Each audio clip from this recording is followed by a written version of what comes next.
So far we have built about 3 cars, which is out of SVSU, and it is with the kids.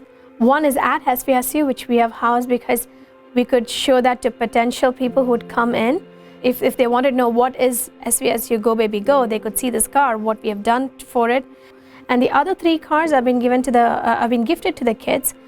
For an engineer, we don't really have a formal way of being involved in the community. For an engineer, it's more of a cubicle where you work. So this is something of a different opportunity to give something back. When they started doing the project is when they started realizing that this involves a lot of technology, and it would show my true perspective of an engineer at the symposium. So those things came while they were doing the project. I think the initial goal for them was, we want to give back something to the community when I spoke about the project to them. Probably I'll be lucky if I see 1 female.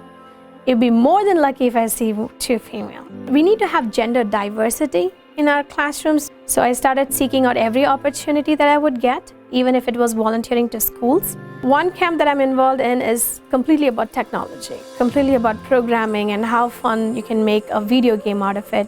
That is what is one camp all about, which is called Camp Infinity.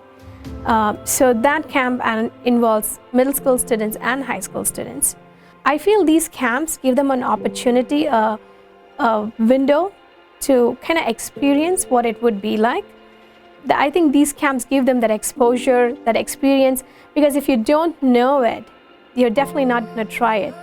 When you feel that there are so many men in engineering, you just think that's not for you. So we want to inspire girls to join us, join more STEM-related field. So this is one window, I think. It helps to be involved in all these different projects, and they can see how fun it is to do this and probably carry on if they would like to continue on.